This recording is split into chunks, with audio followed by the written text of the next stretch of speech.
I think you are live. It says it's setting it up, but I think you're live. Thank you, and good afternoon. I'm delighted that all of you join us today. We're now live for the meeting for today's date. You are live.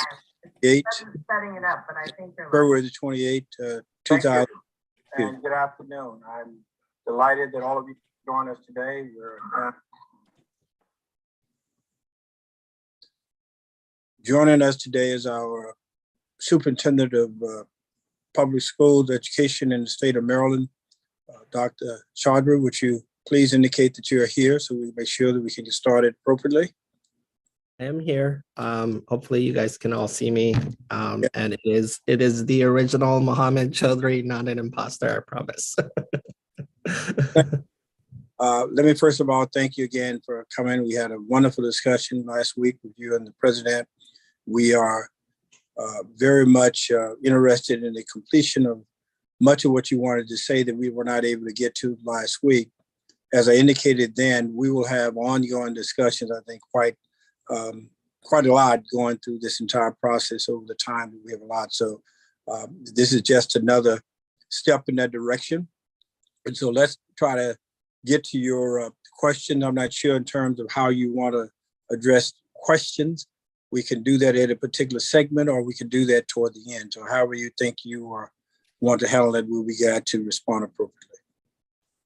It'll be the same style where I will stop at certain points and then ask you guys to respond to the question that I have projected, and then similar to how Rachel and you last time, moving us along so we can get to the next section of my presentation, but it'll be the same style. So okay, thank you. The floor is yours.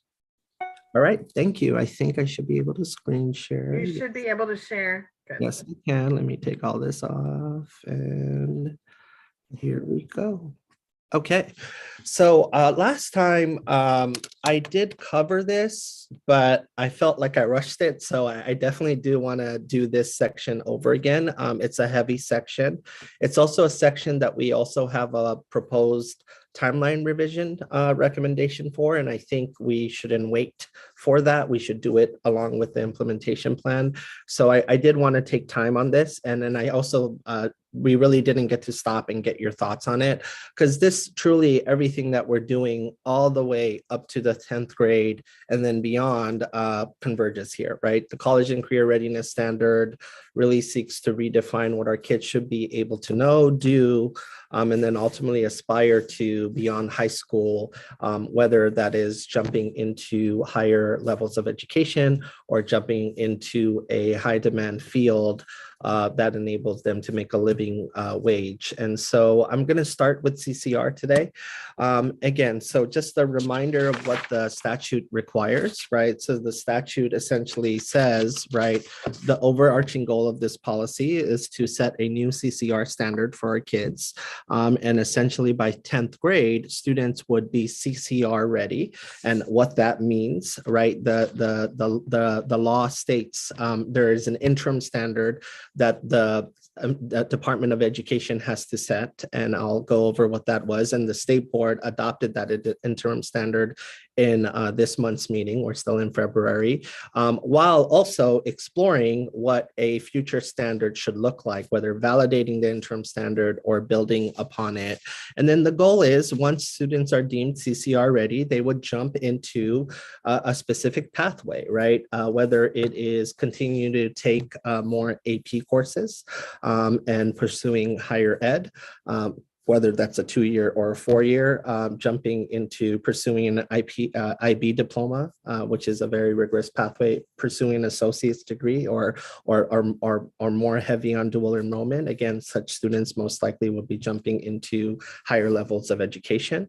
And then career technical education, right? Really being able to say, you know what, I don't want to go to a 4-year or maybe a 2-year. I want to jump into industry, and my the latter years years of my high school years really prepared me to be someone who industry wants to hire right off the bat. And so having that experience, especially in the form of an apprenticeship, will be very powerful. The blueprint, the Kerwin Commission looked at many models across the world, frankly, and one which was the Swiss model, right? Their VET model. And they have one of the more celebrated models across the country that essentially has this by when the students reach what is their equivalent of 10th grade, they can jump into these pathways. So, and of course, that last bullet off to the right side, everything we do, assessments, curriculum, teaching and learning, courses, schedule, hiring, all of that, how we look at time, all of that has to be designed around this experience. And so that's just what the vision is. Here's the current timeline as laid out in the law, right? It has MSDE setting an interim standard, which we have done, then conducting a study to look at if whether or not that standard or other things need to be brought in to deem a student CCR ready. It has this coming fall launching the support pathway, which is for students who are not CCR ready. So begin to start focusing on those students and making them CCR ready. Then the study's results would come out and you would essentially revise the standard where appropriate. And then the post-CCR pathways would start the following school year. So this is the current timeline as laid out in statute. And then of course the per pupil funding, which I'll also talk about for our public, is active all throughout that time. Here is our proposed revision to this timeline. A lot of the front end stays the same.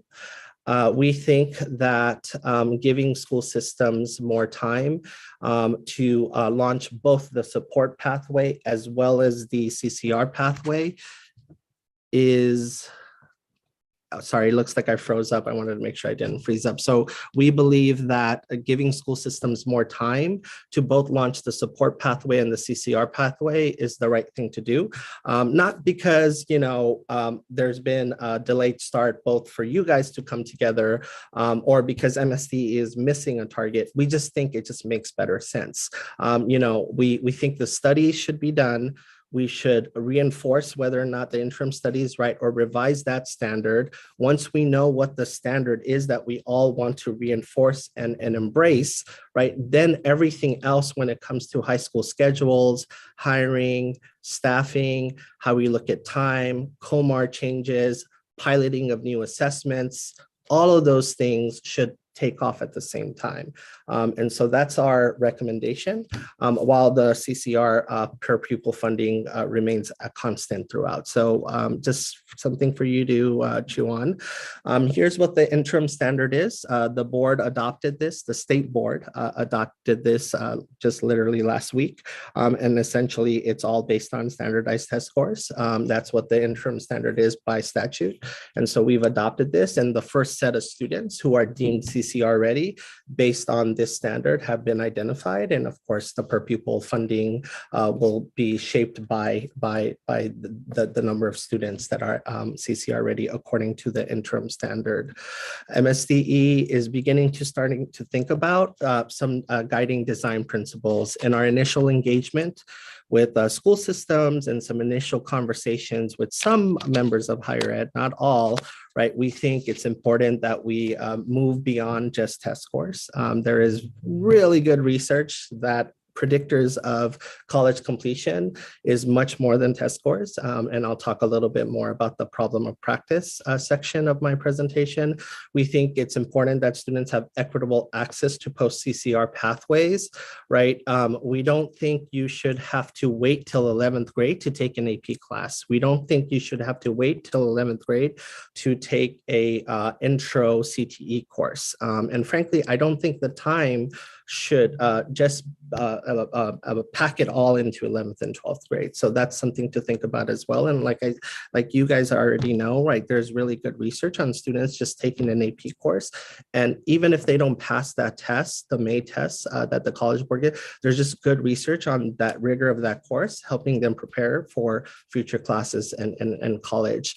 And then also the post-CCR pathway should allow students still to explore some passions, right? There should be room in their schedule to take other enrichment and academic opportunities, right? Whether they are, a musician, or they want to just take an elective in another, a foreign language, just something that enables them to, similar to all of us when we went to college, we took some courses that we were just interested in taking in, and it didn't always necessarily have to connect with our major, but it just made us better thinkers and such. So we think that these are some important design principles to think about early on as we pursue this work.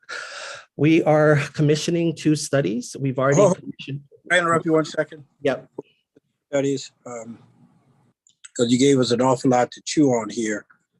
And as I said before, I think when I think. Yes. Let's go back just 1 second, because you suggested some fairly significant adjustment from the legislation and what was intended. Could you just go back again and give me your explanation for that again? Sure. So here's what the current timeline is by statute. Here's what it shows. Mm-hmm. It's telling school systems starting this fall to begin to start, really now, and then for a fall launch, right, to begin to launch the support pathway, which is the pathway for students who are not CCR ready to make them CCR ready, right? And the only thing we have right now to make students, to deem students CCR ready is the interim standard. We don't have the revision yet based on the studies that our MSD is commissioned. That was the next slide I was getting at. That would ultimately revise the standard because it would show that there are other things beyond test scores we should be looking at in order to deem students CCR ready. In addition to that, in order to launch the support pathway, right, there are things that are going to matter in this, right? Like we may, there's only so much time to get students CCR ready, right? You have summer school, you have embedded tutoring opportunities, you have after school, Saturday school, and then you have modified versions of courses, right? Does algebra need to be offered in a year's worth of time, or can it be modified within a semester? As well as if there's going to be other things related to project-based learning or deeper learning for a student to demonstrate that they are CCR ready. To do those things, to shift course schedules in high school, to make the right hiring decisions, to undo aspects of COMAR that might be in the way, that takes time. And then we believe that in order to do it well, have both the CCR pathways and the support pathway launched together at the same time. And so that's the big shift there. This is the current standard, right? The current timeline that has the support pathway while the study is going on, launching, and then you would have the standard revised after the support pathway is launched, and then you would launch the CCR pathways in school year 23-24. And in our revised timeline, I'm just going to go to that slide, we have them starting at the same time, and we have the revision happening before they start, and supporting LEAs with thoughtful implementation in that school year 23-24, so they can make the necessary adjustments in schedule, hiring, etc. And then we as MSD can make the necessary adjustments on COMAR policy conditions or anything else that might be in the way. So yes. I understand clearly what the adjustment is to. Now I understand why you want to do it. But isn't there a timeline and some students caught between this, though? That between those who, so what would happen to the students that are here now?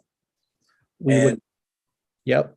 I get where you're going there. We would still use the interim standard. We've already, by statute, we had to identify a set of students already who are deemed CCR ready using the interim standard. And we had to begin to give school systems those dollars, right? And so we would continue that. We would keep going. We would operate using the interim standard. We know, and so that wouldn't stop. But in the meantime, we would be planning for right the new world order that we're all trying to aspire to, which is around the revised standard plus all of the pathways and everything that's needed to build the pathways, and that needs to happen. What is it we would have to do in order to continue the interim standards, given what the We would just keep going. The interim standard is all based on standardized test scores. So here it is. It's all based on standardized test scores that exist right now. And so we're essentially using the current version of MCAP plus the SAT because we have a study that showed that it was a predictor. So we would just use that as the basically the interim running thread while we go to shift towards revising the standard and then building the high school experience around the revised standard ultimately. Let me make sure that everybody fully understand that in case you have any question, but this is an important piece at this juncture. And I hate to interrupt at this point this way, but if anybody fully understand and have any questions about the suggested change and what happens during this interim as proposed by the superintendent. Rachel, anybody? I have a question. Okay. Yeah. First of all, thank you for this explanation. I guess one concern I have is, in particular, is the delay of the support pathway. It's not clear to me why that needs to be delayed. I mean, these are students who need special attention to get to the interim standard of college and career ready by the time they graduate. And why would we delay that another year? So that's one question. Let me ask my other, and then you can maybe answer both. The funding that will be occurring in FY23 will be assuming that the standard, the new CCR standard is in place and that these pathways are occurring. Students are eligible to gain. So schools will be getting funding under a set of assumptions that won't be in reality there. So how will that money be used? I mean, that money was intended to support the new pathways, but they won't be in existence. So what is the intended use of that money? So those are my two questions. Yeah, so first off, the notion that school systems are not every day looking to bring more kids up to the 4 or 5 or raise their algebra readiness and passage rates, that's happening now. That's regardless of the support pathway, regardless even the word support pathway coming into our lexicon, that happens every day because we live under this standardized testing framework. And so that's happening. But the support pathway seeks to go beyond. And there's a slide that I have later on where I'll talk about all the different ways we can look at the support pathway beyond just interventions to get kids to do algebra better, right? There's specialized courses, there's school day tutoring, there's all this other stuff that could happen. What was traditionally, there was the bridge project, which is going away, right? There might be an alternative version of that, right? And also shifting of how time works, right? Because you might be a 10th grader who has failed the CCR standard. We might offer them a specialized course that doesn't exist right now that packs a lot of the content into a shorter time span in order to get them CCR ready that works within the school year. Those things don't exist right now other than just classic interventions. In terms of the money, just stay on the first point for a second. Why not do those things sooner? If there, I mean, why wait is my question. Because the amount of time that it takes to build the courses, you have to field test, right? You have to, well, let's start first with we need to revise the standard based on the study. So why would we build a new set of courses, a new set of schedules that is based on an interim standard when really we should be building the support pathway around the more revised standard? Right now, the blueprint basically says revise the standard after the support pathway has already been built. It doesn't make sense, respectfully, I would say, that you build a support pathway around an interim standard that is going to change, that would impact a school system's schedule, time, hiring decision, etc. All of those implementation decisions do matter as well. And in terms of the money would be used to essentially build those things out. The money would not just sit there. The money would still be used to help build out, right, the course sequences, to open up more AP pathways, because let's be honest, right now, the number of AP courses that are offered based on zip code is not the same, right? Those are things that they would have to plan for, and it's not going to happen this spring. It's going to take an aggressive shift over how you hire, how you publicize high school positions, and etc. And I believe the 2-year window is more responsible rather than potentially a haphazard implementation that could result in not a good foundation to work off of. So that's what I would share. Dr. Lynch and Dr. Doss both have questions. Dr. Doss, do you want to go first? Sure, thank you. Just a follow-up to looking at the interim CCR that we have, and if we are going to be working with that for another 2 years or so, how do we ensure that what we are doing as far as the interim support pathway is consistent? You mentioned a lot of things, Superintendent Chaudhary, about what the schools are doing now and so forth. And I know that we, as far as with the community colleges and so forth, and work to provide transition courses. And I guess, how do we just ensure that those 2 years just don't fall aside, that we have things in place for that? They absolutely will not fall aside, because we're working to basically build towards the New World Order. And we would work to be building out new courses. We would work to ensure that school systems have direction and guidance and support and the confidence that when they shift schedules, when they make hiring decisions, when they adopt new curriculum, like all of those things are going to happen as we speak right now. They're already happening. We published a report on the investments that they need to make now. But in order to ultimately do this well, you can't support students who are behind if you don't know what the final product's going to look like. Otherwise you're making all these investments on an interim standard when you don't know what the final pathways are going to look like across our school system. So how do you ensure this, right? We're doing it. We'll stay focused on this work. We'll implement them. And as I said before to Dr. Kerwin, it's not like those students who are behind on standardized test scores are not getting those interventions. The process, what we're trying to avoid is when students finish the high school experience in the state of Maryland and they jump into a community college, or they jump into a 4-year, or an employer hires them, that they have gotten the guaranteed set of things regardless of zip code, right? Regardless of where they live, those things exist. Right now, that's not true, right? Some school systems are operating on a very big deficit. And I know you're aware of that. And so we're gonna have to, right, basically build all those things in the next 2 years. And the MSDE stands ready to make sure all the support is provided to be able to do this well. So that's what I would share.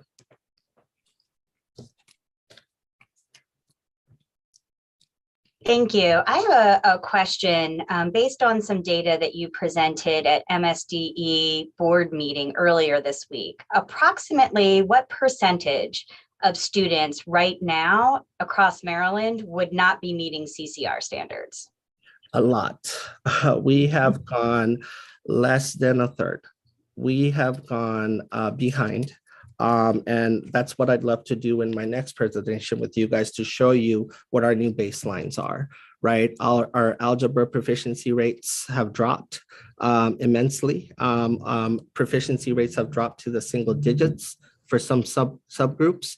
So it would not be many students. It's essentially, right, we were climbing up according to a new set of standards. The pandemic happened and set baselines back, right? And so I would say no more than a third, if not, that's being generous in terms of some areas. And so that's, and just so you know, this impacted across racial groups, both higher performing students as well as lower performing students. So. Thank you. And I guess one of my questions about that is that, you know, when you think about teaching, if you have 2/3 of your students in a class who are not performing at that expected level, to then have support pathways that are individualized in some way for 2/3 of your class seems daunting. So I guess one of my questions is, given where we are sort of at a baseline point right now, what is going to happen before we talk about the support pathways, to talk about effective first instruction right now to start to move the needle, and then sort of layering on pathways for those who are not being successful? Yeah, so that's, I mean, that's a conversation that's an entire session where we could talk about what high quality instruction looks like each and every day, what high quality school day tutoring looks like, what kind of interventions kids have available to them, where kids are when it comes to different baselines. And so essentially, right, the term that has become very popular during the pandemic is acceleration, right? Remediation and acceleration. Well, right now, school systems, right, this was supposed to be a normal year. It ended up not being a normal year. And frankly, we weren't even trying to return to normal because normal wasn't good enough. So right now, really, we're not going to get a sense of our true baselines until we take this spring test, which is, by the way, the first real full iteration of MCAP, because of when the state shifted. So when we meet in October of 22, that's when you'll get a sense of a real baseline, because the kids would have taken the full exam, not the fall version of it. That was a shortened version of it and modified. And that, even though that still showed immense amounts of learning loss, you're really going to get your true baseline starting in October or 22. Because that's when the kids would have taken the full MCAP. And really, if we really want to look at what the interim standard looks like and what students are ready, that's a better measure than using a past measure and a modified assessment during the pandemic. We should look at what the data coming out of the pandemic. So that's what I would share. And then that would inform, obviously, the various intervention plans and such that are happening as we speak today, right? The blueprint also offers tutoring money and tons of other things as well that school systems are enacting right now. And will school systems still be able to access the Maryland Leads grants that allow for tutoring? And so even if this is delayed right now, there will still be that opportunity for that innovative learning, for tutoring in the classroom. So they will be able to be implementing these things, even though this pathway, if you move it to 24, 25, that will still be happening in the building. Absolutely. All of our school systems have rose to the challenge of Maryland Leads. Today, we had the Science of Reading strategy session. We had over 100 people. And so I'm really excited how many that all of our school systems are choosing to come into this and jump into launching best-in-class initiatives to begin to ultimately reinforce and accelerate blueprint implementation. So, thank you. Dr. Kerwin? Yes. Superintendent Chaudhry, you correctly point out, as the commission and those working on the blueprint bill all observe, that the CCR standard is everything. I mean, you know, that's going to all the curricula and the programs that we develop, because everything leads to that. And so I know the other members of AIB are deeply interested in how we arrive at this new CCR standard. And I think the legislation says that MSDE, which has responsibility for developing it, is supposed to cooperate with AIB and the community colleges, et cetera. Now, you've talked about this research study, and I, for one, would like to have a chance to talk with you in some much greater depth about this research study, how it will be conducted, and how we are going to proceed with that. So I hope that we can find a time to make that happen.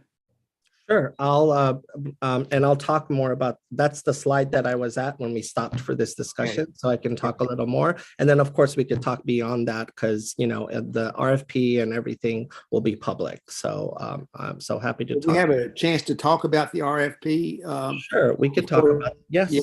Absolutely. And so I am in tune with best in class practices each and every day. And so I'm happy to connect and discuss this. But, you know, fortunately, you know, there's a lot of great research that has been done around college readiness and career readiness. So I'm looking forward. That's why we're doing two studies, one with UMD and Mark, an interim study, because we have an existing relationship with it. And then the longer term study, we would want, you know, a best in class provider in addition to Mark, also further exploring other things as well. So happy to talk more about that in another session. Any other questions, or can I move on? That's all the questions for now. Okay, so here are the two studies, right? So we're going to do an exploratory study, and Mark at UMD is going to be our partner for that. And then there's a long-term study that will look at everything from, so the exploratory study is going to look at the interim standard and how strong that is. Unfortunately for Maryland, we have a longitudinal data center and we have decades worth of data where we can look at cohorts of students and college success. And then the long-term study will begin to look at other things beyond just the performance on a test score, right? What types of course taking leads to better success in life? What type of GPA helps determine predicting of first year success in college and ultimately completing a degree, as well as looking at other things such as social studies and science as well, and not limited it to just math and reading. So that's the goal with our long-term study. And then the other element in all of this is workforce readiness as well, right? What 21st century skills are going to be absolutely crucial for beyond that transcends industries that our employers would want to seek and want. And so so those are the summary of the study. The post-CCR pathway, just to bring it home again, right? Ultimately, the goal is students are deemed CCR ready by the end of 10th grade, and then they would jump into a pathway, right? They would go and finish out whether they were pursuing an associate's degree, whether they were taking the path towards higher ed, and they were taking a lot of AP courses, taking even more of those AP courses. If they're in an IB programming, the middle years program and the diploma program, you would have to, you know, have the MYP and the DP experience to ultimately produce a diploma program, and of course CTE pathways as well. So if you are looking to jump into a specific industry, what type of course sequences lead to you becoming employable right out of high school? And apprenticeships are going to matter immensely, especially at the 11th and 12th grade years for our students, and making sure that employers are bought into this. Apprenticeships, well, fortunately, Maryland has some laws encouraging them, but they really haven't taken off. And there's various reasons for it. So there's work to do there as well to be able to design high school schedules and get more employers bought in to doing apprenticeships. So that's something to look at as well. I want to give some examples of what these pathways can look like today, right?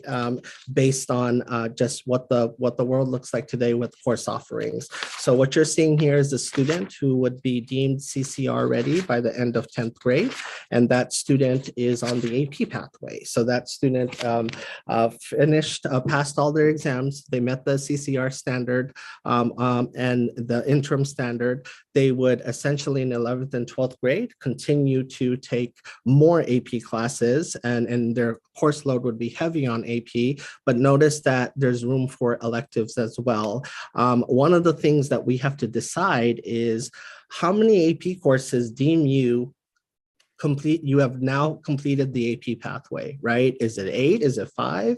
Is it 6? What is going to deem a student AP pathway? They've completed it. Like, this is what you've achieved. And of course, a student who is heavy on the AP pathway is most likely pursuing higher levels of education. And then I think whatever we decide on the number of courses that ultimately deem students complete in the AP pathway, right, allowing for that flexibility for them to add in other things into their course, as you can see in this one, the elective and the fine arts, and then of course the high school graduation requirements.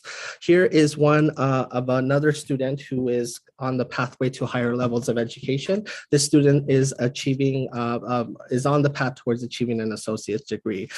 Not as a lot of room for flexibility, because getting an associate's degree means so many credits, right? And you have to achieve all those credits. And so as you can see, they could explore electives that have the benefit of counting towards the associate and serving as dual credit. But again, as you can see, this student really would have to also start taking, and that's why we said as one of the design principles, we shouldn't preclude students kickstarting courses in the pathways earlier before they're even deemed CCR ready. But really, if you want the full slate of everything that makes up that pathway, it would come in the 11th and 12th grade years. And so this is that student in terms of pursuing an associate. Here is a student pursuing CTE. So this is a student who's deemed CCR ready. They begin to take a CTE sequence of courses. The U.S. Department of Ed has begun to push states around this, that course sequences matter. And so this student is taking Carpentry 1 and Carpentry 2, as well as fundamental introductory courses on construction. Ultimately would also take the assessment, the NCCER assessment, which is industry recognized, and then do an apprenticeship, be set up to do an apprenticeship with a willing employer to ultimately begin to start earning a wage while they're in high school. And by the time they're done with high school and done with that apprenticeship, the goal is that employer would want to bring them into, right, an entry level that pays a living wage for that student. And we would want that student to be able to enter that industry that also allows them to level up later on in life if need be, right? And so that matters as well in terms of lining up the industry partners and the apprenticeships that would matter. And so this is a big one, right? I would say this one is harder than the AP pathways and others, because we've had AP pathways for a long time. We have not had high schools built and designed to offer apprenticeships for a long time. And they're very different from an internship or just visiting an office in downtown and experiencing and interviewing, professionals. This is actually working into that field right while you're in high school. Here's what the support pathway could look like. Again, the goal of the support pathway is to support students to become CCR ready when they have not met the CCR standard that is set. And that could look many different ways, right? Obviously, more tutoring, summer courses, right? Highly individualized, right? Credit recovery, innovative classes that seek to take years long worth of of concepts and being able to embed them in a more project-based learning experience. So what is this going to look like, right? So this is something that we have to come around a shared definition ultimately. When can are we going to make students retest, right? And how many times are we going to make them retest? If we limit it just to standardized testing, what would those alternative methods be? An alternative method to graduation that doesn't exist anymore was the Bridge project. But right? But there was questions of rigor around there, and they're rightful questions. And then, of course, like I said, the notion of time, right? You can only you only have so much time to make up courses or show that you're CCR ready, and we don't want students to constantly fall into the same version of how to deem themselves ready, which is, for example, retaking the algebra test 3 times if need be. Is there another way, and what does that look like? So a lot to think about there. Here are some examples of students who are not deemed CCR ready and what that could look like. So this student did not pass the Algebra 1 assessment in 9th grade or the Geometry or English 10. So they enroll in summer immersion classes. And so you can see the summer immersion classes further helps develop their skills and knowledge base. They begin to start taking their 10th grade year. And then in 10th grade, between 11th grade, they also take additional summer courses. They also get tutoring both during the school day and outside of the school day. That's what we're demonstrating here. And then ultimately, by the time they get to take that assessment at the end of 11th grade, the student passes the English 10 and Algebra 2 and would be able to continue pursuing a CCR pathway. So in the case of this student, right, you can see this student can begin to start taking AP courses, not necessarily the full slate of AP courses like the student who was deemed CCR ready, but this student, you could see, could still be on the way to higher ed, whether through community college or a 4-year, depending on where they are. But they would ultimately graduate, be CCR ready with the supports needed. And in this case, summer classes plus school day tutoring and after school tutoring was the way to get them there. Not going to be true for every student, but one example. Here's another example of a student who passed the 10th grade assessment, but didn't pass the Algebra 1 and Geometry assessment. The student doesn't enroll in summer school because maybe they have to work or do other things with family and their family's adamant they don't want them in summer school. The student stays after school 2 days a week for math tutoring, and that ultimately helps them allow them to pass Algebra 2 in the 11th grade year. So, and again, they would be deemed CCR ready. And as you can see, they can begin to add in more AP courses in their high school experience. And whether they want to pursue industry, those elective slots could help them build in CTE courses if need be, or they can choose to jump into higher ed, whether it's through community college or a 4-year institution. The CCR standard ultimately has funding, as Chair Leggett and Dr. Corwin stated, right? It's $517 per student who meet the CCR standard. And of course, it's adjusted. And this amount would essentially give school systems, this is not counting all the other dollars that would have to work in unison, right? Because this alone is not enough to build the world around our CCR vision, but this is an important component to it. And so something to think about as well, and what that looks like long term. MSD has begun to kick off engagement. We have been working closely with PZAM on pitching and developing this timeline. We have begun engaging our higher ed and institutions of higher learning around what they are hoping to see out of this work. I recently met with the UMD college president. I'm looking forward to meeting our community college group. I want to bring back the P20 Council. I think it's a very important component, because if you look at the blueprint, there's a line in there at the end that says higher ed has to ultimately conform to whatever this world that's built, and and it's important that they're bought into it. So this is gonna be big, and so 2 big questions are: what are the implications for higher ed and career opportunities of students? How do you ensure industry is bought in and offers up the apprenticeships? Apprenticeships are a lot of work. You have to design your workforce environment, and you got to have staff in your company who are willing to take on the apprentice and everything that it requires. And then again, what is the decisions going to be around parameters? So if a student chooses a pathway, can they change it? Right? How many times can they change it? What's considered too late? Think back to your major. If you were someone who changed your major, when did you decide to do that, and what does that look like? So I'll stop here to see if there's anything else related to the CCR standard. If not, then I'll move on, because we ended up talking a little bit earlier. So Rachel and Chair Leggett, if there's anything else related to the CCR standard. Dr. Lynch has a question. I can just ask you, Superintendent, you talked earlier about 2/3 of the students were not college and career ready, and that it was also seemed to be impacting our sort of students of color, our Black and Brown communities. So in this pathway, how are we going to ensure that we aren't creating tracking systems by which we end up having classes that are predominantly children of color tracked one way, students who are white tracked another way, is my first question. And then my second question relates to the additional $500 and odd per student who meet the college and career standards.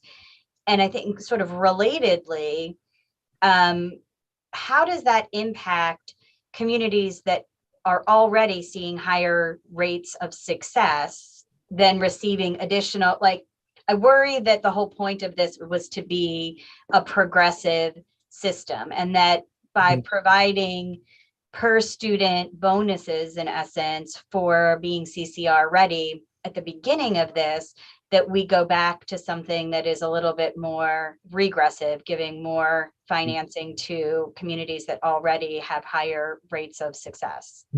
Those are all great questions. I don't think I could answer every single one, but I can give you my thoughts. So one, I'm not a supporter of tracking. Tracking in the sense of pulling out a small group and giving them targeted instruction, absolutely, that works. Tracking in terms of stunting a child's ability to perform high and do well in life, no. We have strong decades of research around this. As someone who's only worked in 90% majority minority schools, I know what's possible. And so, one of the things we said around a design principle is making sure students are not precluded, or they cannot take AP courses or CTE courses until they're CCR ready. They should be able to take them as soon as you have them at your school, right? You should be able to take an AP class, to try out an AP class. You should be able to take an industry level course, even if you're not deemed CCR ready just yet. If anything, that's a benefit. You're able to prepare students for the rigor that's coming down the line in the 11th and 12th grade, rather than having them take courses that don't count for anything. I am not a fan of creating courses that do not count for anything in higher ed or industry. So when you start seeing courses like math investigations, I believe they're a waste of time. I know I probably made some people angry with that, but I think we need to rethink that. On the per pupil funding, I think it's a good start. I think one thing to consider, community colleges have done this throughout other states. The NCAA did this for student athletes. I think, Texas has done this as well as other states. I think there should be the biggest bonuses for bringing historically disadvantaged kids and students who were not deemed CCR ready in a previous year to bringing them CCR ready. If you want the biggest motivation, give it for the students that we have been failing for all these years and decades. And I think that's a good incentive. You want to give money to launch initiatives, to build things, and then you want to also reward excellence for bringing students who historically have not achieved that high levels because of the current conditions, the system is designed around. Right now, we basically standardize regardless of student type or group and things like that, bringing more English language learners, bringing historically marginalized communities, bringing economic disadvantaged students to the CCR standard should be worth more. That's what I would share. Yeah. Dr. Doss has a question, and then Dr. Kerwin. Okay, thank you. I'm going to go back to the research study, Superintendent Choudhury.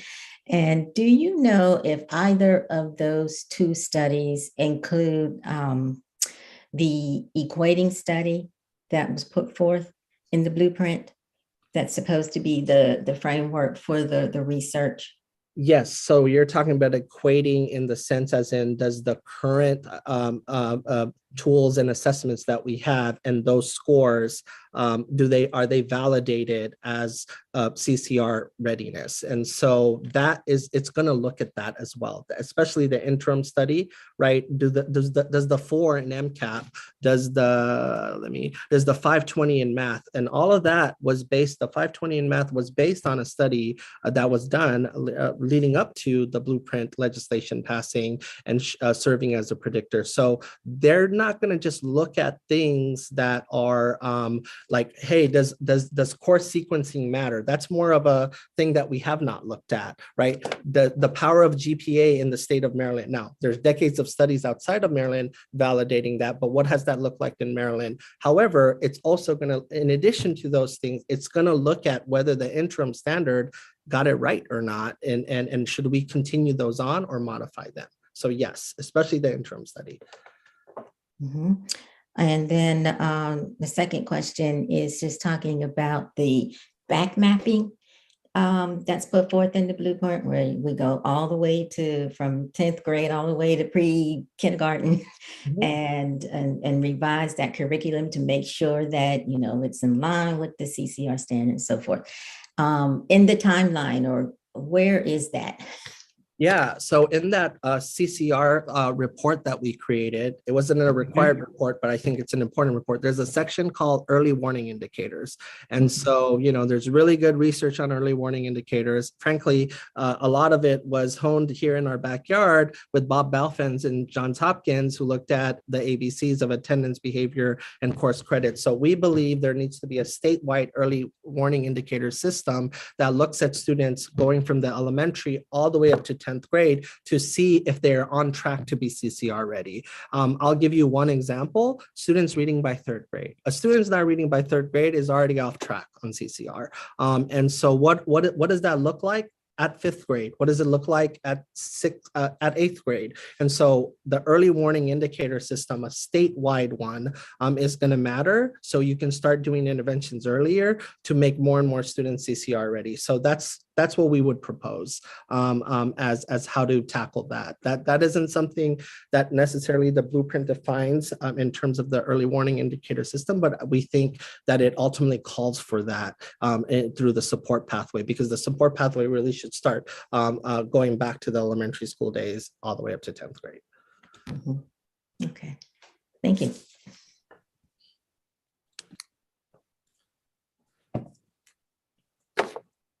Any further question, Rachel? Dr. Kerwin?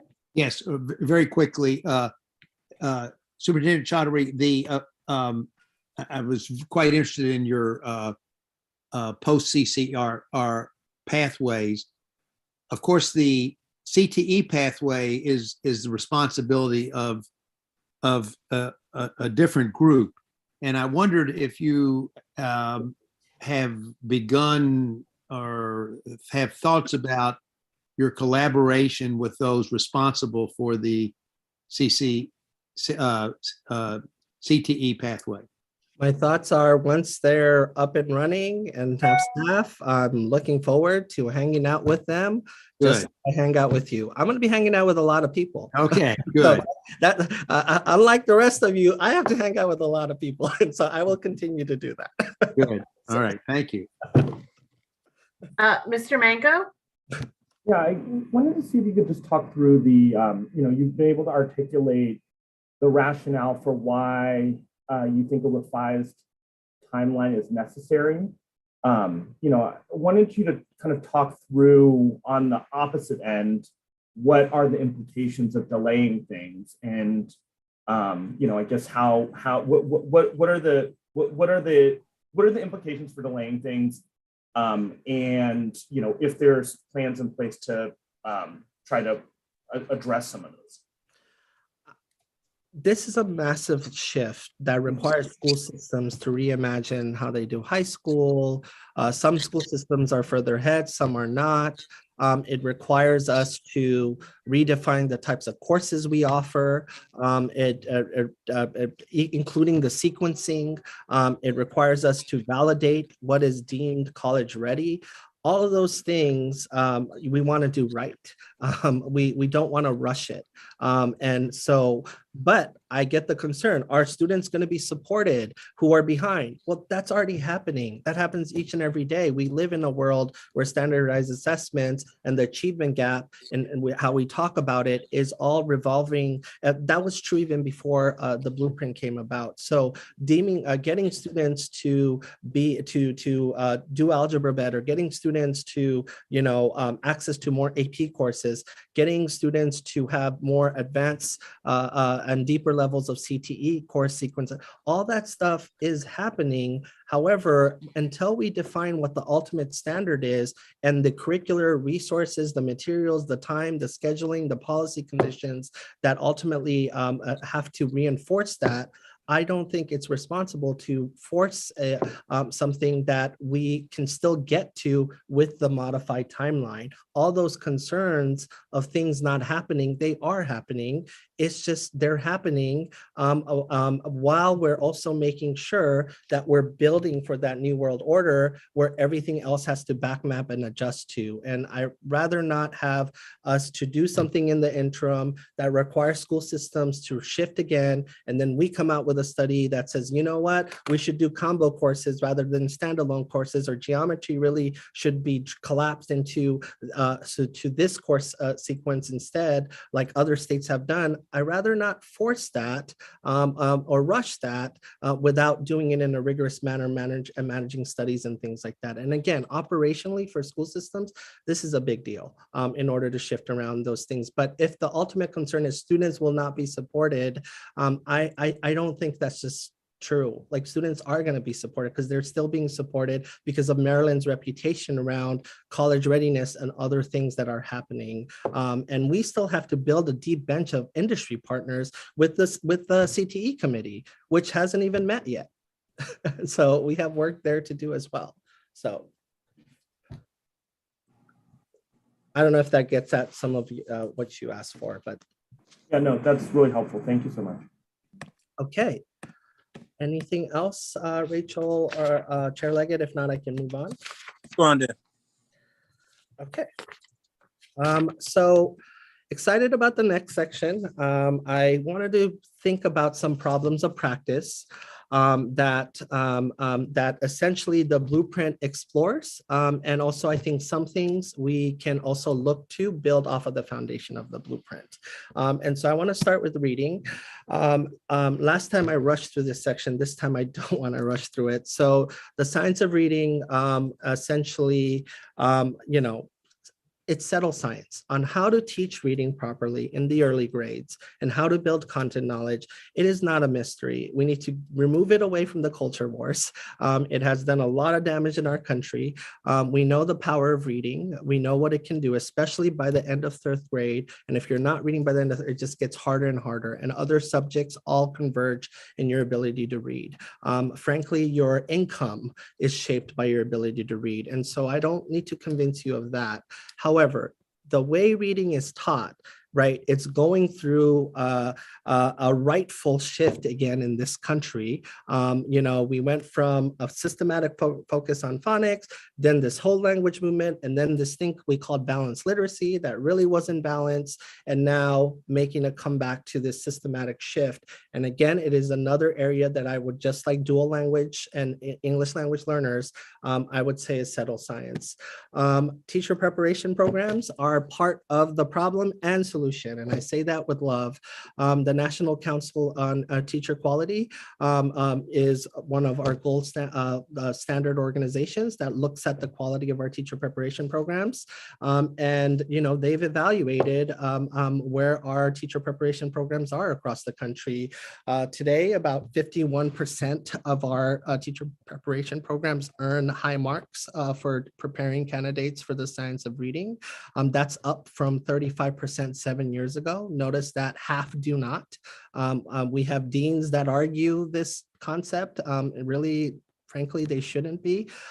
Programs in Maryland do perform above the national average, but not all of our programs are up to at the higher level in terms of what they offer. And so would love to have all of our programs be at that A level, or essentially ensure that all candidates come out of higher ed knowing the science of reading. The blueprint does do that. The blueprint says all candidates should take a licensure exam and around the reading practices, around the science of reading. And so in order to prepare candidates for the licensure exam, well, higher ed will have to shift towards that. So the blueprint does think about future teachers coming into the profession.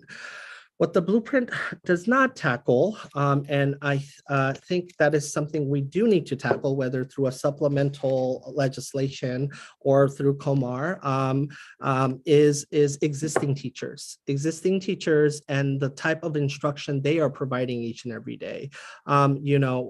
Teachers who have gone through science of reading training and have gone through that shift, you should talk to them and be like, I didn't know this, or that's not how I was taught in higher ed, in my teacher preparation program. And we need to tackle this. States have begun doing this. And so Mississippi is one example. They have passed what they call their Literacy-Based Promotion Act, both tackling the higher ed aspect of it. So having new candidates ensure that the teachers coming out of all their teacher prep programs are prepared to deliver instruction aligned to the science of reading, but it also requires all existing K-3 teachers and administrators and their principals to be trained in the science of reading. And they have to actually go through a set of professional development experience that are formally documented to show that they've are able to, their instruction is aligned to that. And if it's not, get better at that. Mississippi, as part of this work, allocated a set of statewide literacy coaches that they deploy to districts to be able to deliver that training and guarantee consistency. And again, Mississippi has made one of the biggest strides in our National Assessment of Educational Progress. There was an expression that at least we're not Mississippi. Can't say that anymore. Mississippi is in the middle of the pack now and has made some rapid gains and the reading investment going back to 2013, just to give you a sense of time and when it's kicked in, did play a part in that. Colorado, same thing, READ Act of 2012 and 2019. Again, all K-3 teachers must be trained in the science of reading. And notice the training is at least 45 hours. So it spans a school year or multiple school years. And you've got to submit documentation to the state showing that you have done this. And then your curriculum, what you buy and the materials you use has to be aligned to it. And if it's not, then the department essentially can put you on a corrective action plan to ensure that you are changing that out and have the curriculum aligned to the science of reading. Texas did something called Readings Academies, very similar to Mississippi and Colorado. Again, all teachers, special education teachers who are relevant and principals have to be trained in the science of reading. And it essentially sets a deadline by which date. COVID allowed an extension, but ultimately the principle is the same. And again, this is not just new teachers, it's also existing teachers. And as you can see, educator preparation programs are also rated on their quality and renewal based on the number of their candidates, also passing the science of reading exam as well in terms of new candidates. So how all of that is interrelated. One other example is North Carolina, same principle again, training existing teachers. Notice the hours vary, but ultimately what I want you to take away from this, it's not some drive-by PD one and done. It's essentially a coherent set of courses. And then again, educator preparation programs are also tied into their accountability system to ensure that they are delivering instruction experience for candidates around that. The blueprint says that new teachers must be trained in the science of reading during their preparation programs. Are all existing K-3 teachers and other relevant staff held to this same standard? So I'll just stop here to see if you have any questions. If not, I'll move on to my next problem of practice. Any questions here? I don't see any hands. Okay, great. I'll move on to the power of GPA. Speaking of college readiness, where we have most of our dialogue today so far, the GPA and it being a strong predictor to college completion is growing quite strong and has been strong. And then the COVID era even created another natural experiment to enable more students as more colleges when test optional to bring in more students. Not only are colleges seeing their most diverse classes, tier 1 schools are seeing more kids apply who would have not have applied, but they're also beginning to essentially say, you know what were we doing? The GPA is very strong. We should put more weight on that rather than gatekeeping using the ACT or the SAT or some other measure. And so I'm looking forward to seeing what our studies show. And I'm willing to bet that our studies will show that the GPA is a much more powerful predictor. As ACT and the SAT is a powerful predictor of income. And it's been done. It's been studied for a long time. And this is a very popular graphic just showing how ACT results track with income and the performance. And so, often people say, well, there might be some issues of bias or other things with GPA. Well, we're seeing that play out with our standardized assessments and as constructed. So something to look at there as well. Chicago Public Schools and a lot of the higher ed institutions there have shifted to prioritizing the GPA. They have a great research practice partnership with the University of Chicago. It's my favorite research practice partnership. The University of Chicago Consortium saw that the the GPA is 5 times stronger than the ACT. And then the great quote by Elaine Allensworth, the director of the consortium, GPA measures a very wide variety of skills and behaviors that are needed for success in college, where students will encounter widely varying content expectations. There's something about the GPA that has other intangible things that it captures that the standardized assessment doesn't. Community colleges have begun to make this shift. Montgomery College here in our own backyard has done this, essentially saying that students can begin to take college-bearing courses rather than take tests when they apply to the college and take remedial courses. Instead, acknowledge the GPA and begin to help have them take credit-bearing courses. Everett Community College out of Washington, and the reason why I'm calling this out is our new president of Howard Community College is the former president of Everett Community College, and so I'm really excited that she is here, Dr. Willis, and she has been a national leader recognized around shifting away from this remedial culture of remedial education and prioritizing things like GPA. So essentially in the state of Washington, if you take a set of courses, math or English courses, and you pass them with a certain grade or above, that is respected as quality educational experience to begin to start taking credit-bearing courses at Everett Community College.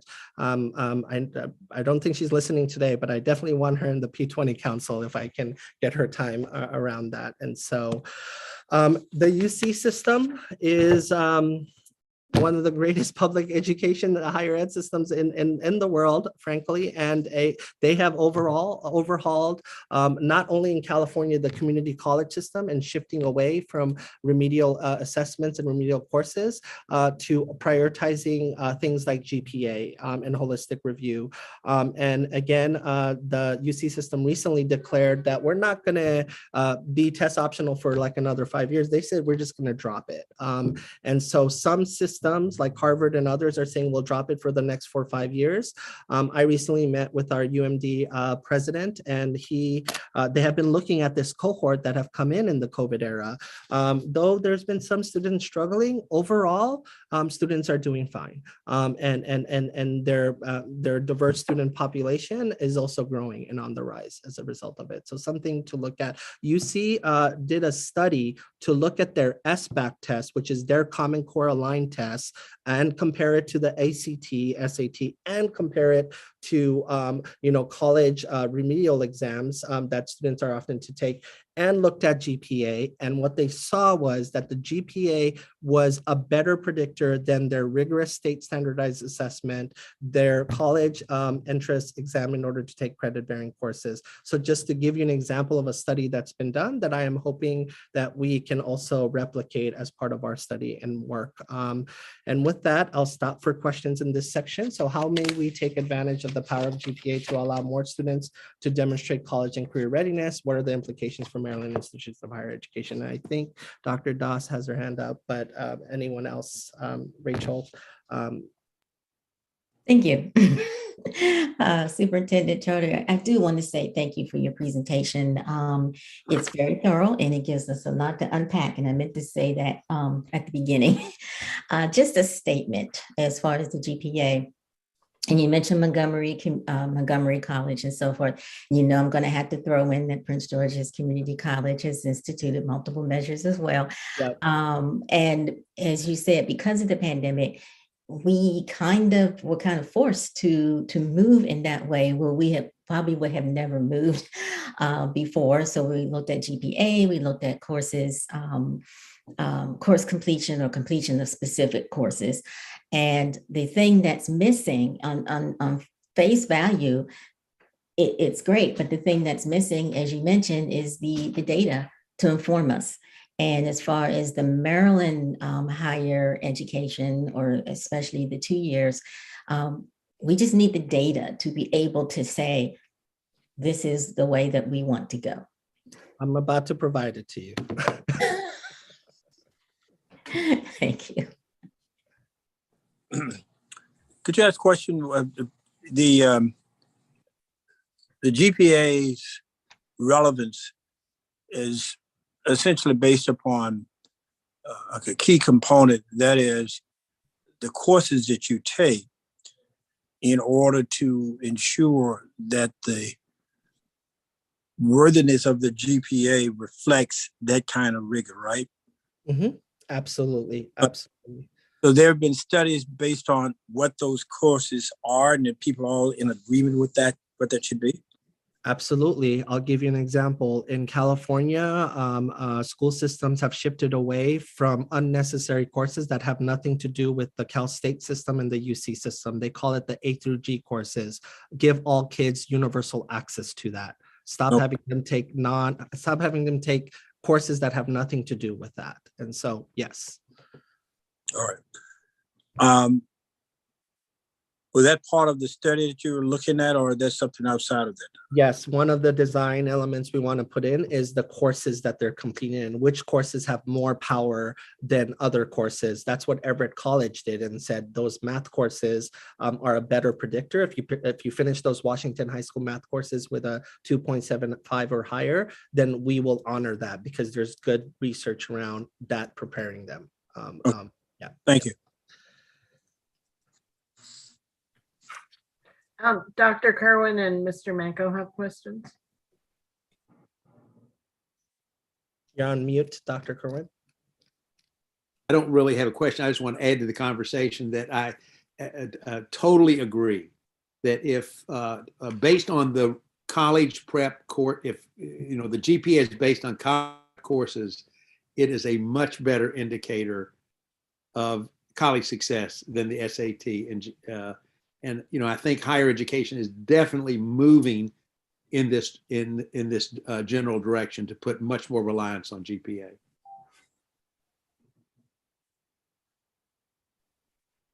Yeah, and I just wanted to ask about just your thoughts on mitigating grade inflation over time, if you feel like that is if that's a possibility. And then also a second question around, I think a lot of this conversation has been focused on,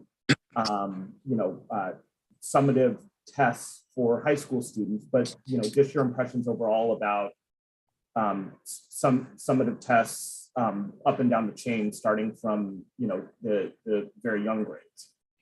Yeah, so a couple of things. One, I always hear this, but grade inflation, but bias. Yes, is there a possibility of that? Yes, but also the ACT and SAT is biased towards affluence. That's a fact. Like we have that research. And so just because you sit in a room with a proctor and looking at you, and you take this, you open up your number 2 pencil, doesn't mean you're not taking an exam that tracks with affluence and wealth. I think yes, you will have to develop systems to ensure that there's standardized grading expectations. You can't have a teacher that gives more points for homework than what their assessments and classroom work weigh, right? That's something that would drive me crazy, where homework is like a good chunk of the grade versus what they're actually producing in the class and things like that. So you got to have standardized grading procedures. You got to have safeguards in place. But I would say even with the risk of that, right, these studies were done in an environment where some of that was playing out.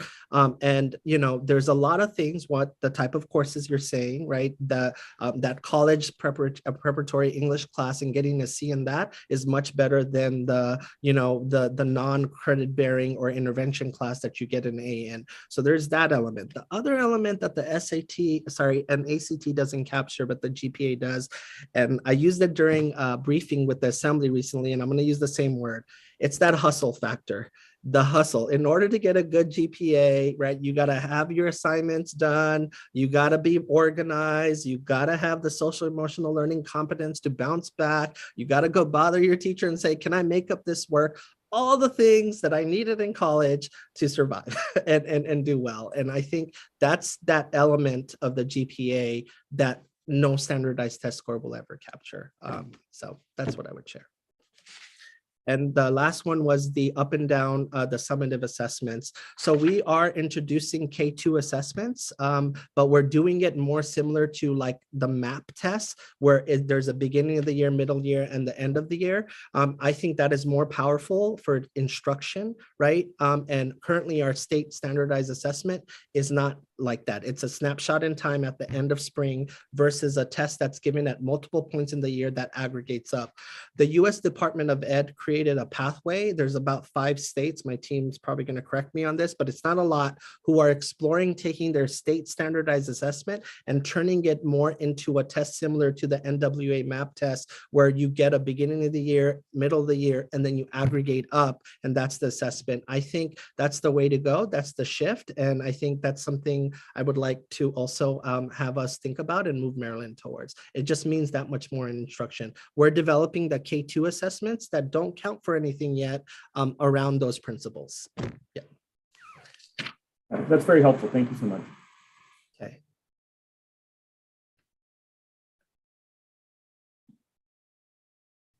Can I move on to the next section, Rachel? No more hands. All right. Speaking of tests, this one might have debate that is not as much agreement on right now. Teacher licensure exams and teacher preparation. So I wanted to share this problem of practice, right? The blueprint seeks to develop more excellent teachers while also addressing the diversity of the workforce. However, current licensure processes, which is another form of standardized exams, it's heavy on that, limit diversity and often unintentionally block strong candidates. What does Maryland's data look like right now? So right now I'm showing you completers, right? And so completers again are individuals who have completed a teacher prep program in Maryland in an institute of higher ed and have met all the requirements. Essentially the highlight from this slide is that our pipeline is still overwhelmingly female and white. And so that is just, that's something that we have to contend to. It is not growing. The pipeline is not growing as fast as our student population has been growing and diversifying. If anything, the pipeline needs to catch up, right? And so just to give you a sense of what that looks like, here is the greatest share of basically of our newly employed teachers. So one is to complete the program. It's another thing to get hired and start working. And so this is the demographics of our teachers who are currently working in our system. Again, majority are white, and the pipeline for diverse teachers is not shooting up exponentially. And COVID has created another disruption in this pipeline as well. And so just to give you a sense of what that looks like in Maryland. And then when we talk about diversity, we're not just talking about more Black teachers, we're also talking about Latino teachers, we're talking about more male teachers, right? At the elementary level, we're talking about a lot of different things. And so to reflect our student body and population. Here is, we do have the GPAs back again. And so we do have a pathway for candidates to say, I didn't pass my assessment, but can you use my GPA instead? Notice the number of candidates that rely on the GPA to pass this benchmark or this gateway towards becoming a teacher in our state. It's nearly all educator preparation programs offer this pathway. It is something that's allowed in Maryland, but again, I just wanted to show you again the power of the GPA and where most of our teachers are coming. If we took that away, I just want you to think about that. If we took that away, right, what would that have meant in terms of the teacher pipeline and how many are actually coming through? So just something to look at and think about there. Here are the vacancies today in our system.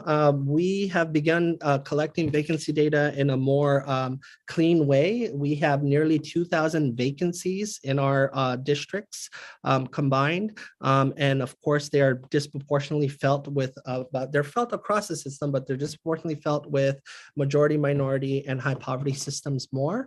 And of course, you've heard about all of the staffing challenges, but it is a real phenomenon, not universally felt, but it is something to think about as we raise standards to grow the teacher pipeline and diversify it while dealing with labor challenges as well. This work around ensuring a better and stronger pipeline while ensuring that it is diverse and rethinking teacher preparation is something that the national conversation, I believe, is going to shift. I used to be, and this is someone I will share from birth, a purist in the sense as in we have to have strong licensure exams. The licensure exams will be the best predictor of whether or not a candidate is ready to teach our students, in addition to their 3.0 GPA. I used to be. After spending almost a decade in Texas, overseeing HR for both systems and running diversity of initiatives, I have come to conclude that the licensure exam is not a strong predictor, but instead we have to look at other things like GPA, the preparation program that they come from, and the induction experience, the required mentorship experience in the first few years, whether it's 2 or 3 of a candidate, and determining at the end of induction whether or not they should be deemed a tenured teacher, and giving them the biggest pay raise, one of the biggest pay raise in their career at that moment is the X factor. And so TNTP, which is an organization that has done a lot of game-changing reports, has recently released a report around the staffing shortage and teacher preparation. I'm going to focus on reducing barriers to entry for teaching, and expanded teacher pathways. And so I highly encourage you to read this report. It just came out. It's well done. 1 second there, because that's pretty significant suggestion that you're making. And one, I'm sure that you did not conclude lightly. Yes. It really goes to the heart of the quote rigor of what we expect of our teachers and ultimately from our students. And I am not saying that recommendation is not one worthy of a great deal of thought, but that is such a huge shift that before I feel comfortable with that, we're going to have a lot of discussion around that, because I can see the immediate response is, well, there they go. They are moving the goalpost. Mm-hmm. They are not serious about what has been clearly recommended. And we had a commission that spent an inordinate amount of time going through what you now believe is probably not the right direction. And as you indicated, we have 2 problems. We have a problem of quantity and we have a problem of quality. And we have to meet both of those while at the same time addressing the lack of diversity that we have, as well as the complete failure of having male role models teaching at the Lord raised. That's a huge potential shift from the direction in which the basis of the report tended to go in that direction. Mm-hmm. Because it was based on not only standards here in this country, but standards in other places as well. And can you, in fact, enhance the quality of the profession, get the rigor that you need, while at the same time, some will argue, potentially lowering the standards or moving the goalposts? You don't have to answer that now, because I know that's going. No, I got some thoughts. So one, I don't think it's lowering the standards. I think it's, but I get what you're saying, that detractors and other people who disagree with me may say that. I got you with that. So where I was going with this, right, is I think we need to reduce barriers to entry, just like standardized exams are a barrier to higher ed. Standardized exams have turned into a barrier to teaching. Pay is still a factor. I'm excited to work in a state that's moving pay to $60,000 for starting. I think teachers who go through a rigorous induction period of the first 2, no more than 3 years, should get an additional pay bump so they can feel it, so they can bring them on par with other majors and industries, because that we're still behind when it comes to the teaching profession around that.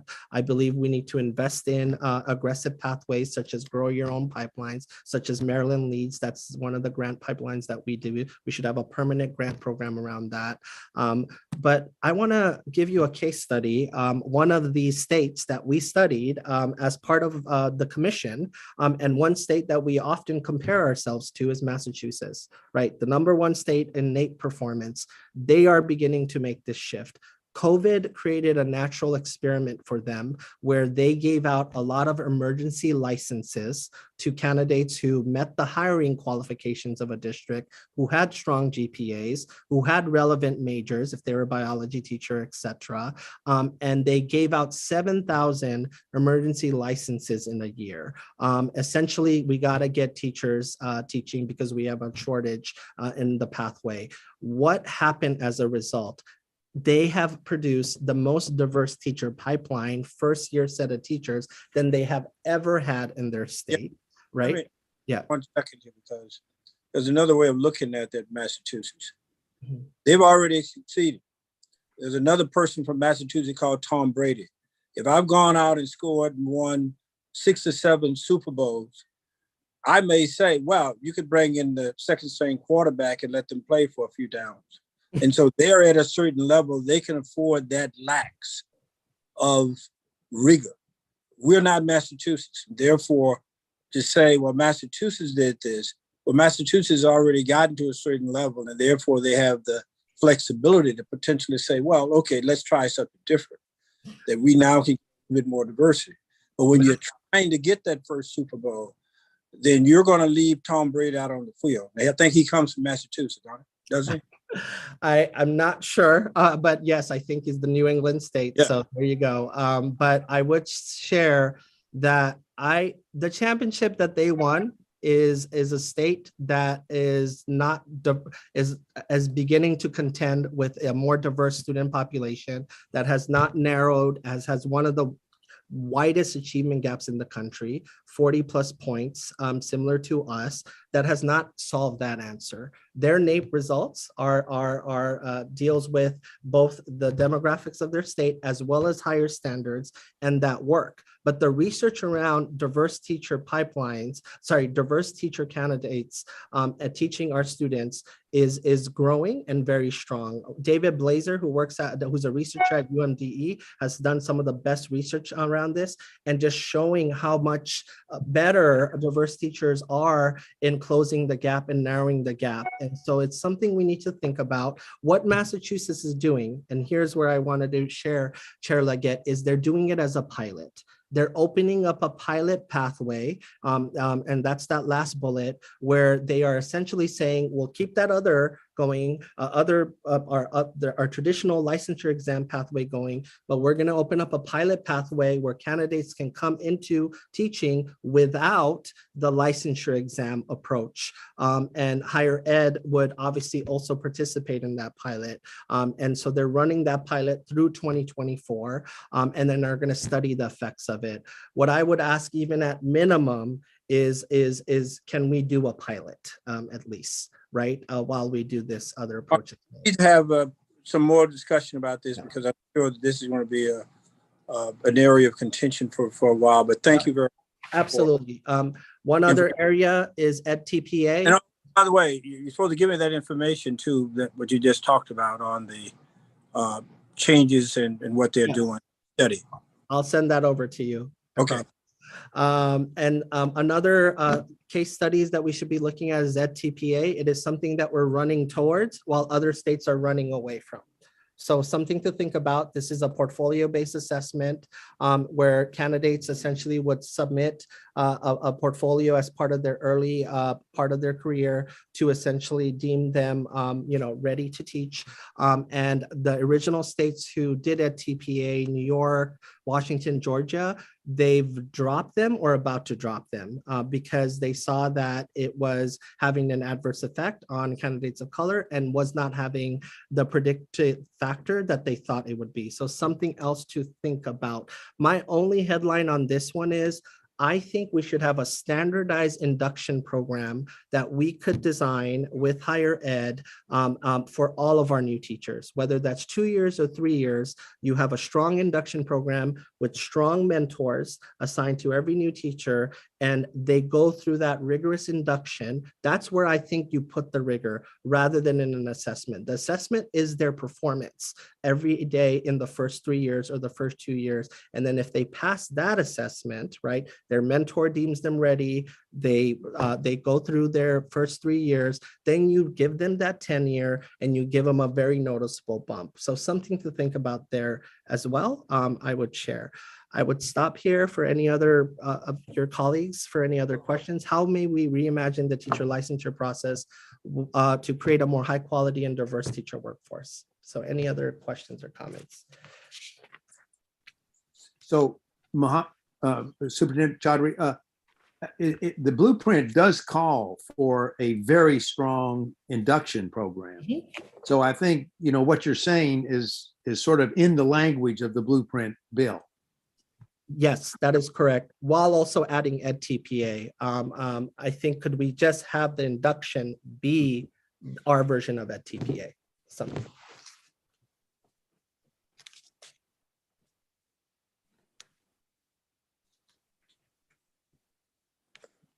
Go on. I don't see any other questions. I don't see any other hands. Oh, I see one.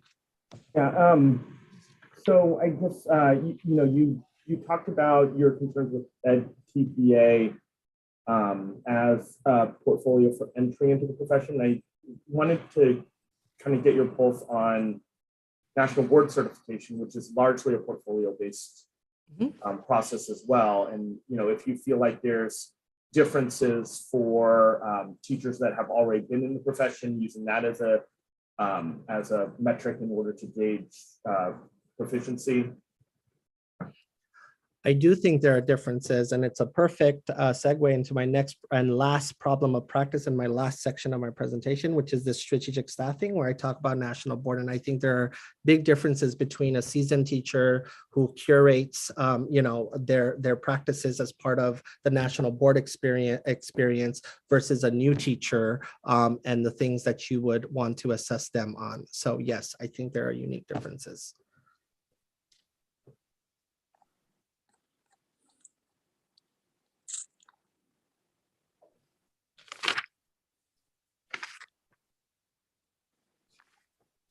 Can I move on, Rachel? Yeah. Okay, got it.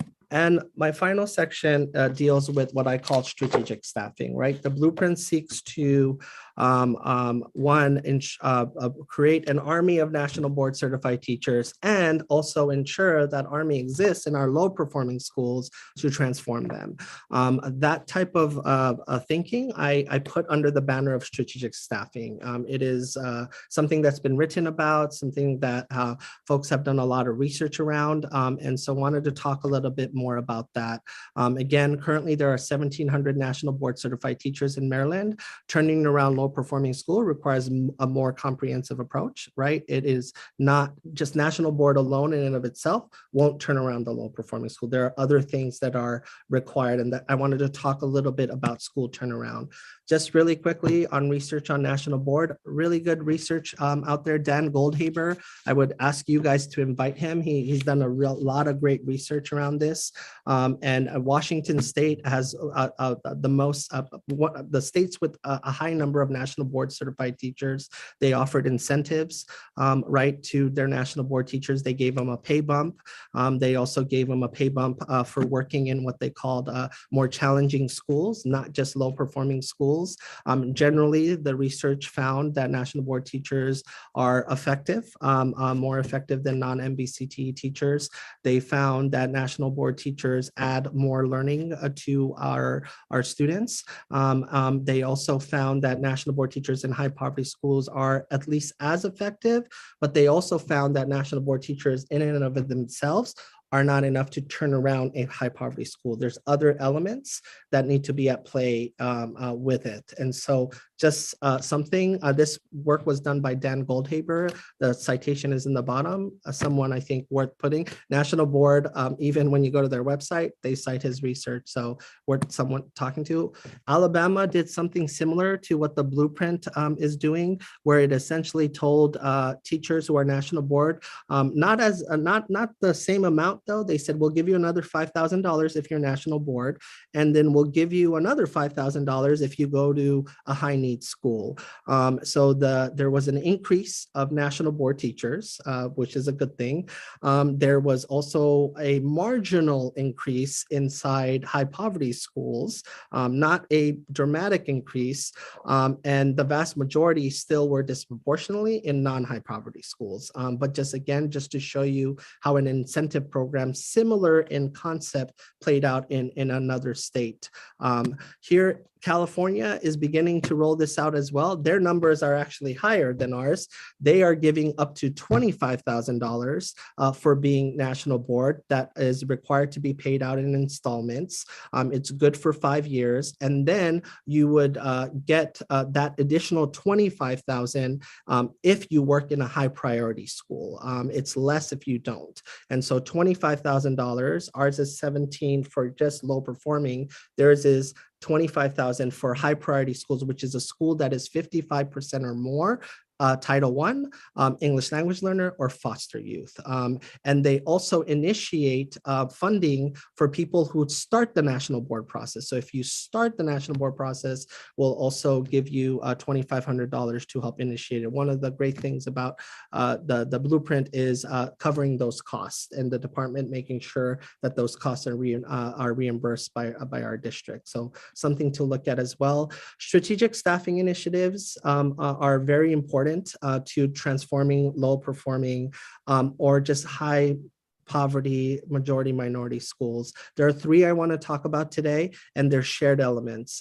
This work is near and dear to me. I've ran strategic staffing initiatives going back to my Dallas days and San Antonio days. One, they have accomplished principals and teacher leaders who are provided with the smart set of autonomies in how they use talent, time, and resources.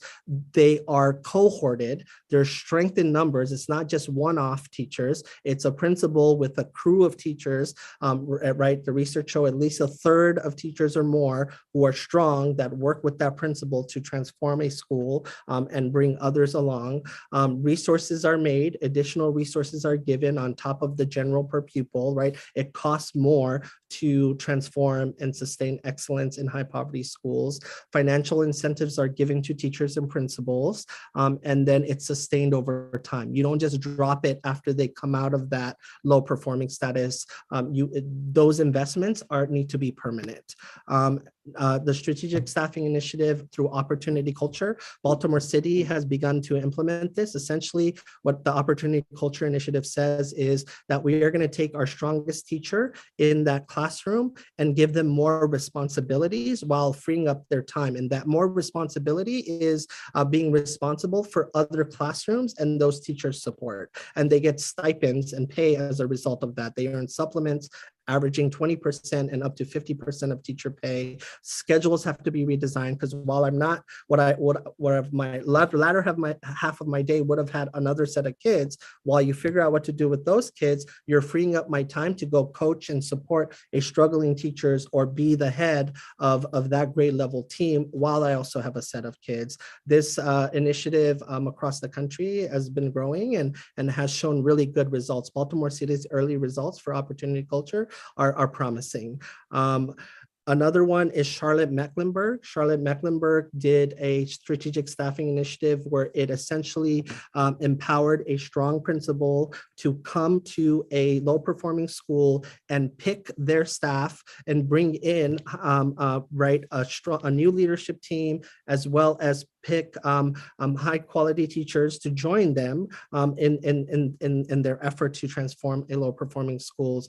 Principals were provided a $10,000 recruitment bonus with a commitment of 3 years and an additional $5,000 bonus annually as well. And so just again, what are the shared qualities? The principals had autonomy. They were able to pick their staff. They were able to bring in a leadership team, right? They have the authority to transform the school, right? Scheduling autonomy, curricular autonomy, those things matter. The research around the Strategic Staffing Initiative in Charlotte-Mecklenburg has been promising and has demonstrated strong gains as low as 5 and high as 23-point gains in proficiency.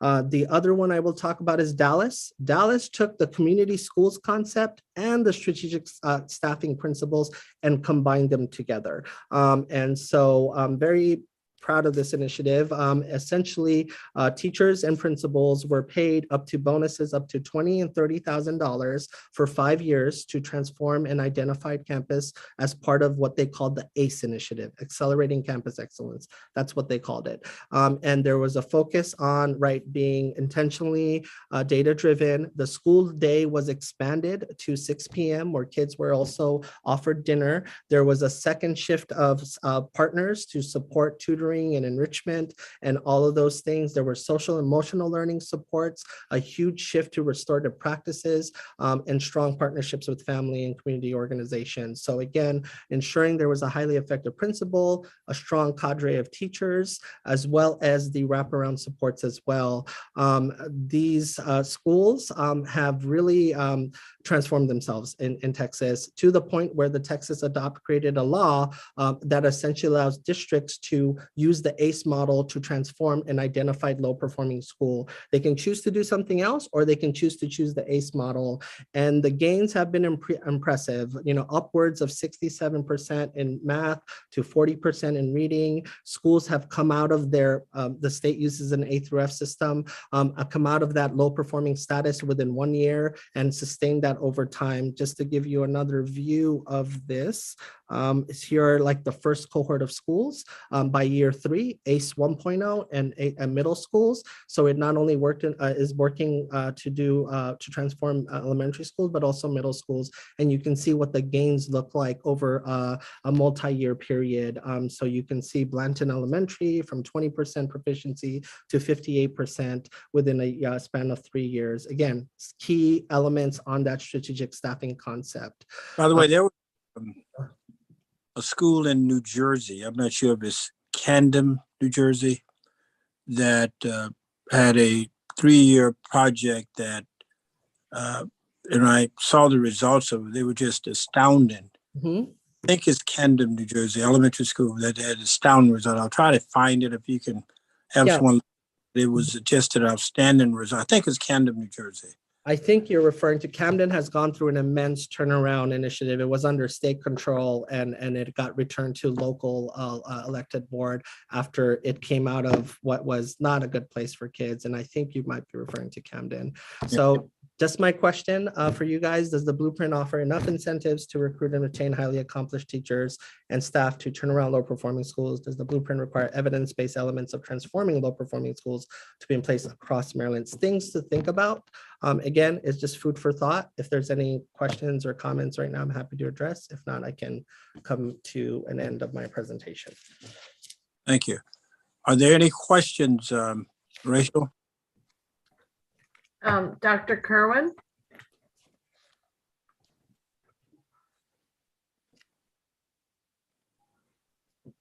Muted. Apologize, I was on mute. So much of what you describe with the strategic staffing seems to me to be built into the blueprint in that, there's a great emphasis on national board certification, salary increases. We can talk about whether 10,000 is enough or not, but the whole point is a $10,000 bonus, $7,000 for who are in a low-performing school. And incidentally, in the blueprint, that money doesn't go away if the school becomes a high-performing school.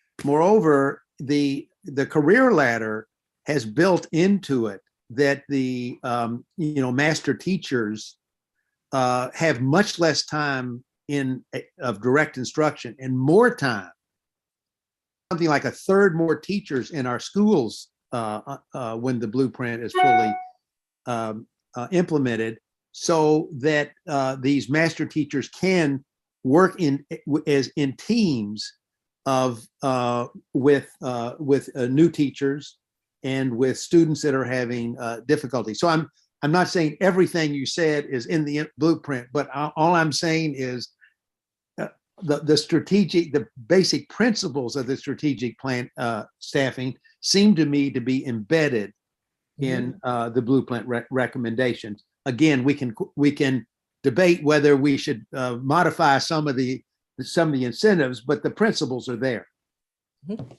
Got it.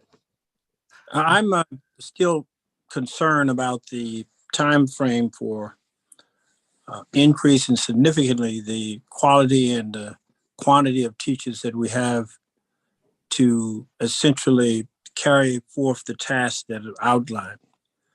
Because on one hand, we're talking, at least for some teachers, teaching fewer students, which means that there's an additional staff. And that doesn't include the professional staffs of people in mental health and counseling, all of those as well. And we're asking them essentially to do more with the belief that the incentive that we provided will be enough to attract them. And the time frame for getting a huge turnaround in that number and the quality is relatively short based on what we have to achieve. And I'm just looking for ways in which we can rapidly increase that by, and say at the same time, still meeting our objective with the quality and the quantity of teachers that we'll need. That's a central part, because even if you decided your first year student in college, that's 4 years before you would ever get a serious chance of getting in a classroom on an ongoing permanent basis. So that's a real concern of how do we get to that mark in the time frames that we need to turn this around.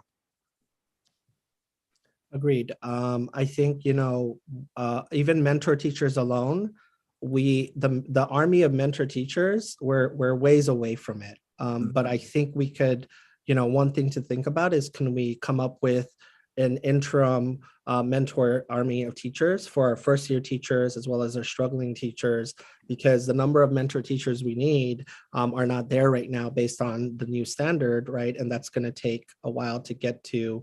And then other things to think about is the focus just right to be on low performing schools? I think the focus should be low performing and majority minority, high Title I, high majority minority schools, because the research is clear. They have lower tenure, lower tenure teachers, they have high turnover rates. And so by the time to get to that we're going to be ways away from that. So something to think about in the interim on the way there as well too. Well, I think we need to sort of pull this question out, or this issue out, and maybe just devote a special committee or task force to look at the urgency of how do we start some of these ideas in a much more rapid fashion, and what it is that we need to do, because I'm not sure we can afford to wait a long period of time in order to thrash through some of the ideas that I think may be relevant for us to sort of get this ball moving, because it's going to take a little bit of time. Mhm. And we can wait, a year or two to start this. There's some things we probably can start now. So I would like to try to pull together, a little work group to just go through many of the ideas that you've suggested, what's in the blueprint, and what we can do sooner to start this process, rather than to waste a lot of time trying to figure out how we get there. But I just can't see how we essentially move this process forward unless we tackle this problem sooner than later. Agreed. Any other questions or comments while I get to my one last thing for today? Okay. Any closing comments? Okay, I can move on just to my last. So we already went over the timeline recommendation. So food for thought there. I think it's something we should consider in addition to the implementation plan. And it was great to see the board adopt that, the AIB. And I hear that I know there's a bill proposed to enshrine this. And again, like I said, we think that the CCR timeline should happen in unison with this as well. Just something I think we should consider. The other piece I want to talk about is funding. I'm going to have my financial person share this because he knows it like the back of his hand. And so Justin, if you can log in right quick and share what our recommendation here is, that we believe along with the implementation timeline, the CCR timeline, and this component on the finance piece should be considered. Justin? Sure.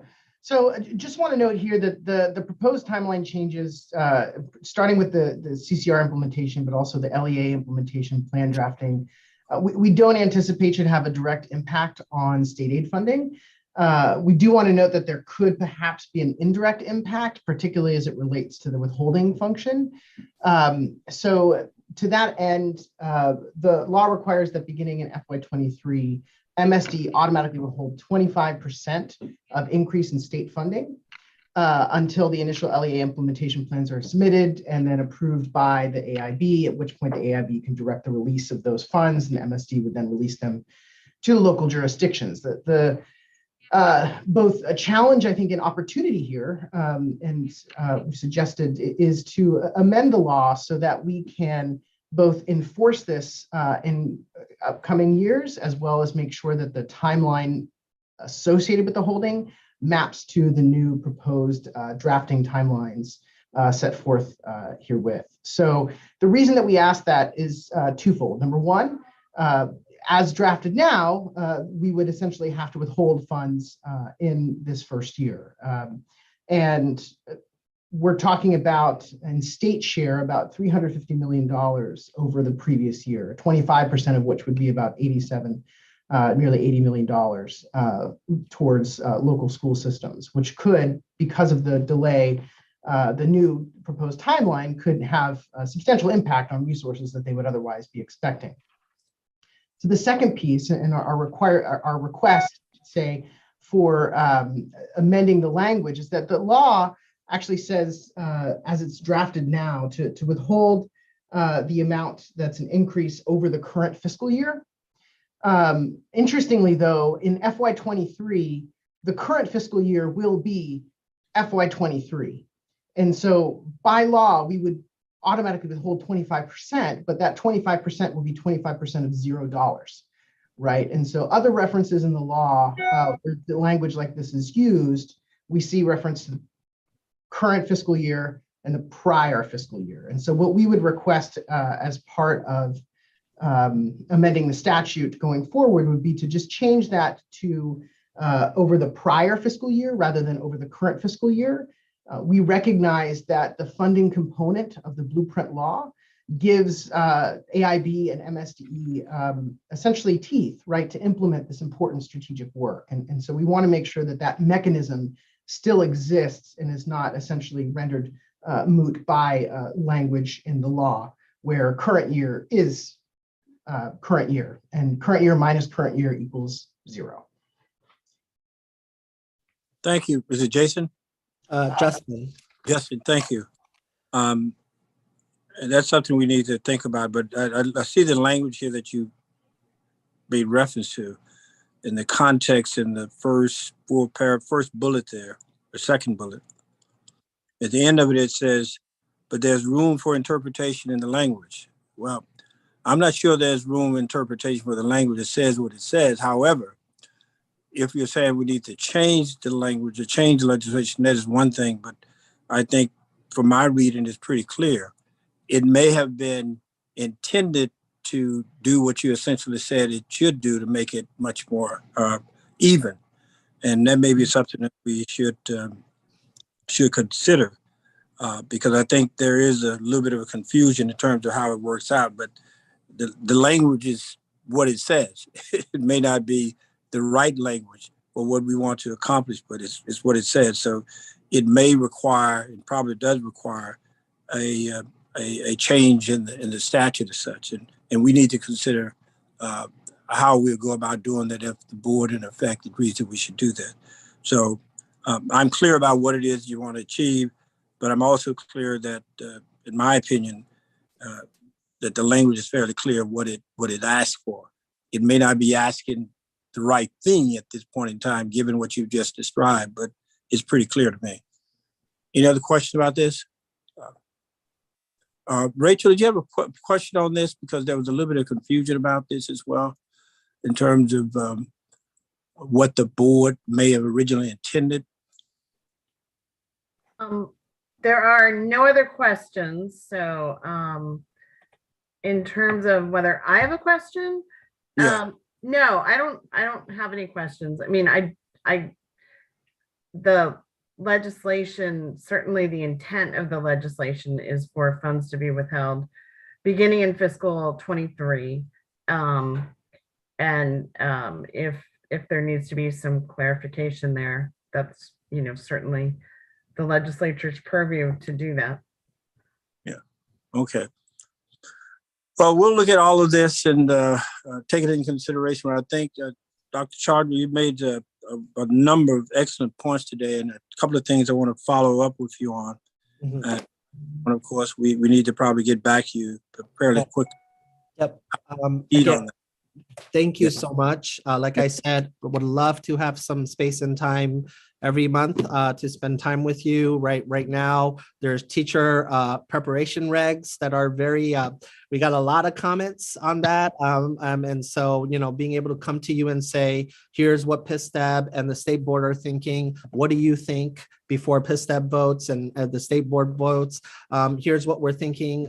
So they can be in 30-minute segments or 1-hour segments. I promise it won't be a super presentation at this, but I just wanted you to show that you have a State Department leader and agency that is going to be built for the blueprint and is going to get it right. A lot of the problems of practice I shared with you, these things can happen through supplemental bills that reinforce the work of the blueprint. It doesn't have to go back in as well. So just things to think about. Again, I really appreciate your time and I'm excited for what the future holds. Thank you so much. Thank you so much. Before Thank we, hey, real quick, Ike, before we Yeah. leave, Superintendent John, I would like some more information about the study and the research for the CCR. Mhm. I mentioned that earlier. Well, I'll email it to you, the body, what do you call it? What the study scope and sequence looks like. Thank And you. also the information reference to the teachers as well that we talked about. Yes, teacher preparation work as well. I'll also send you data on what it looks like. We are actually down from 2020 levels, the number of teachers we're producing annually. So not a good sign as well. So something to think about as well. So When you say we are, I mean that we as a state are down. So the teacher pipeline, I'll just give you a stat that I have. This year, we issued 2,587 certificates for new teachers. That's down 35% peak from the peak 4 years ago. Our total number of certifications is below 2010 levels, and we have 2,000 vacancies. So just things to think about coming out of COVID as well. Yep. Gotcha. Okay. Thanks a lot. Okay. Thank you. Rachel, I'm not sure there are other items on the agenda for us today. And so why don't we, unless there's some questions or comment from the staff and or from yourself or for board members. Okay. All right. And I would entertain a motion that we adjourn. So moved. The second to the motion. I'll second. Okay, it's been moved and seconded. We adjourn. Thank you, everybody.